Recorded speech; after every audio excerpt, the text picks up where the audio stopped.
Foi apresentado então no passado fim de semana, sábado, na Biblioteca Municipal aqui em Chaves, e o livro Caminho Português Interiores. Em primeiro lugar, fale-nos um bocadinho sobre como é que surgiu esta ideia de transformar, portanto, uma situação num livro. Sim, obrigada, Sónia, antes de mais pelo convite. A ideia do livro surgiu, eu fiz em 2014 uma caminhada, então, que passa a explicar um pouco o contexto também do livro. Fiz uma peregrinação, uma viagem a pé de Chaves a Santiago de Compostela em 2014 com 3 amigos. Uma amiga e 2 amigos, um deles conhecido precisamente em Chaves, não nos conhecíamos na altura. Portanto, digamos que partiu de uma aventura, portanto, o ponto inicial partiu de uma aventura, não é? Exatamente, de uma aventura. E eu era jornalista na altura, e ainda hoje tenho carteira profissional. E pela piada da viagem, pelos amigos especiais interessantes que tinha, e fui fazendo anotações e apontamentos sobre as pérolas do caminho, sobre aquilo que estávamos a experienciar, não é? Que no fundo, como disse, é uma aventura. E fiz um rascunho durante o ano seguinte, só mesmo para ficar como memória e como registro. Enviei para os amigos co-protagonistas da história, mas deixei ficar na gaveta, até que na altura da pandemia decidi voltar a olhar para esse rascunho, não é? Achei alguma piada,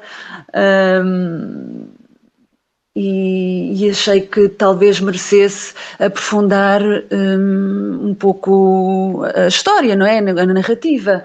E então decidi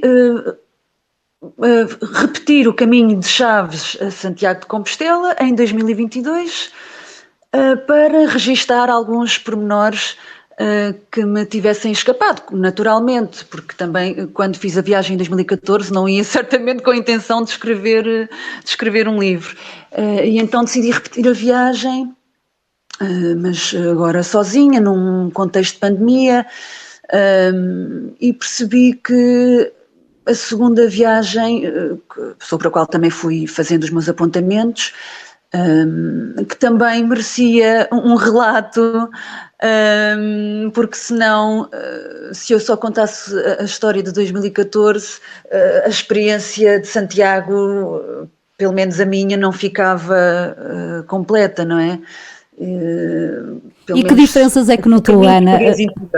Portanto, que diferenças é que foi encontrando aqui nestas duas experiências, digamos assim, e ao longo portanto, de 8 anos de diferença, não é? Exato. A primeira diferença foi sobretudo, se calhar, em mim mesma, porque são 8 anos de diferença, e também com outro olhar, não é?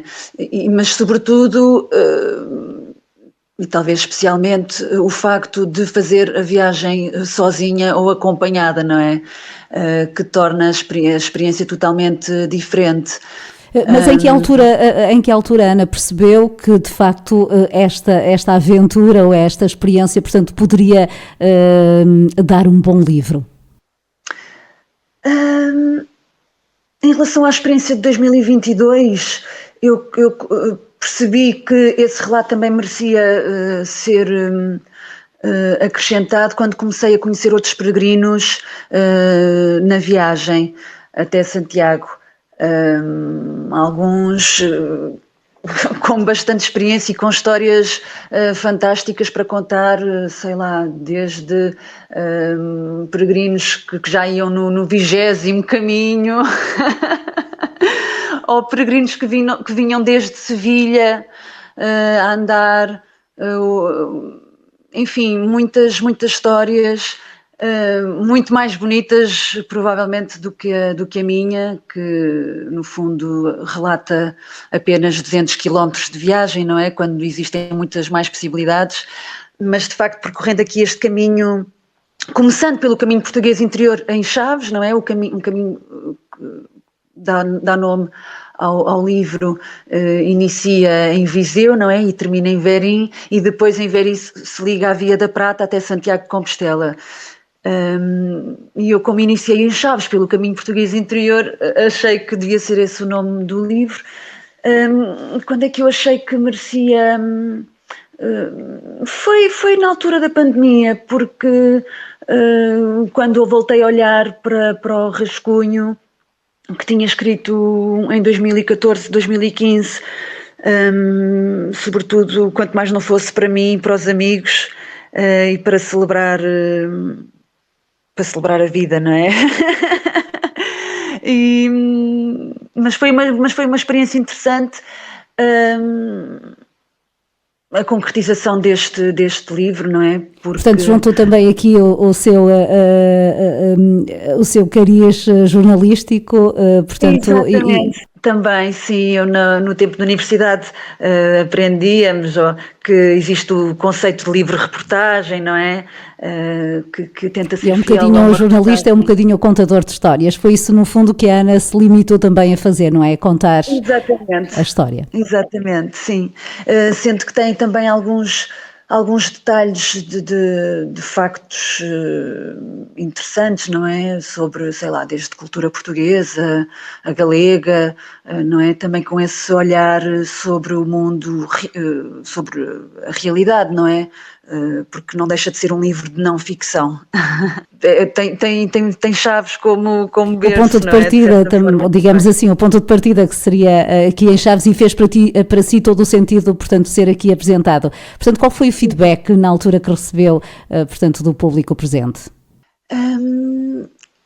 O público presente, eu gostaria sobretudo de salientar, gostaria de agradecer a presença dos que estiveram e gostaria de salientar o contributo inestimável do professor João Madureira, que muito gentilmente aceitou o convite para dar umas palavras sobre o livro, e sinto-me muito honrada pela sua participação e pelo seu contributo. E é sobretudo isso que me lembro com carinho deste sábado que decorreu a apresentação do livro em Chaves. Portanto, algum excerto que a Ana nos queira reportar aqui um bocadinho do livro, portanto, alguma história mais interessante? Posso partilhar, por exemplo, a experiência no restaurante Pensão Flávia, tanto em 2014 como 2022, porque antigamente aí também funcionava o albergue de peregrinos, não é? E também foi interessante em 2022 a passagem pela Igreja Matriz de Chaves para carimbar a credencial do peregrino, e que entrei casualmente, quer dizer, a pedido de uma senhora para me ajudar, que entrasse na sacristia, e foi interessante porque o padre que se estava a preparar para dar a missa desejou-me bom caminho. E foi muito que conservo essa história com alguma alegria, não é? Porque foi assim espero eu que foi um bom prenúncio, não é? Um bom presságio. Portanto, Ana, quais foram os principais obstáculos que um peregrino encontra ao longo do trajeto? Ou são mais as coisas positivas, a fé, portanto, de alguma forma, abalam todos os obstáculos? Não necessariamente. No sentido em que, claro que existem obstáculos no caminho, quer dizer, e no fundo alguém dizia que o caminho de Santiago é como uma metáfora da vida, não é? Não há, quer dizer, totalmente linhas retas, já há setas a indicar o caminho, há momentos de dor, não é? Em que se calhar apetece desistir ou contornar a etapa, e que isso chegou a acontecer.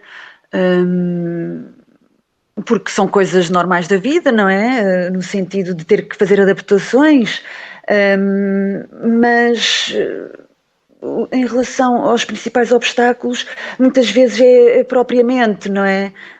E é também a parte física, como é óbvio.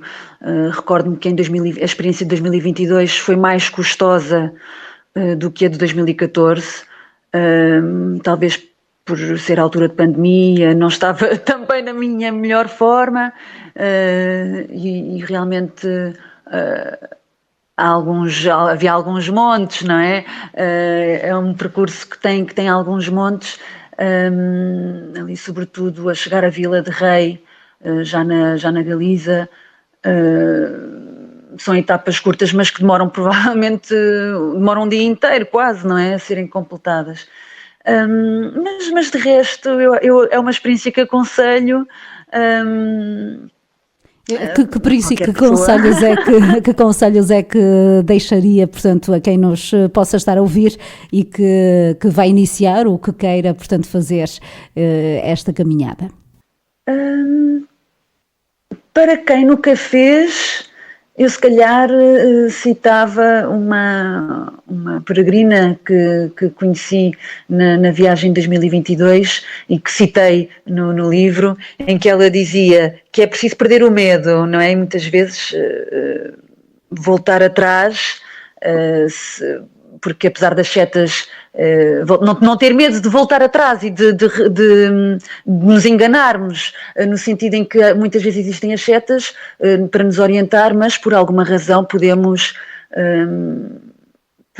ficar momentaneamente perdidos, não é? Mas hoje em dia também, numa era tecnológica e digital, é fácil não estarmos sempre orientados, não é? Por isso o principal conselho é mesmo ir e ter essa experiência, porque certamente vale a pena, com mais ou menos quilómetros por dia, não é? E isso cada pessoa ou cada grupo. Portanto, tinha-se proposto a atingir um determinado tempo ou foi mesmo a aventura, portanto, partiu sem qualquer programa previamente elaborado?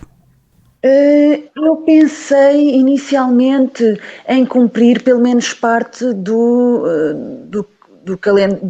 da experiência de 2014 por dias, mas ao final do primeiro dia de caminhada, em 2022, percebi que, ou seja, no primeiro dia, em 2014, fui com o grupo até ao albergue de Vila de Rei. Portanto, mas foi com algum custo, é verdade, mas ainda foram talvez uns 40 quilómetros. E no primeiro dia de viagem de 2022, só fui até Verín, porque realmente a capacidade física na altura era outra, não é? E também o facto de estar sozinha e talvez o próprio início de primavera, porque em 2014 tínhamos ido no pico do verão, com mais horas de luz, não é? Portanto, foram experiências bastante diferentes, mas sim. Enriquecedoras, com certeza, não é, Ana? Sim, sim. Portanto... Sim, Ana. Sim. Peço desculpa que não tinha percebido bem. Trouxeram, portanto, foram bastante enriquecedoras, experiências que no fundo alguns... é uma experiência para repetir, como é que é? Sim, certamente será para repetir, talvez agora outro caminho, não é? Eu em 2014 já era o segundo caminho que fazia, porque no ano anterior, em 2013, tinha feito o caminho primitivo, embora na altura cerca de 100 quilómetros, mas certamente há muitos caminhos de Santiago por descobrir, e talvez já não este ano, mas no próximo certamente.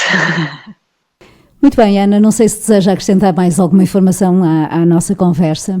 Portanto, onde é que as pessoas podem também adquirir o livro e como?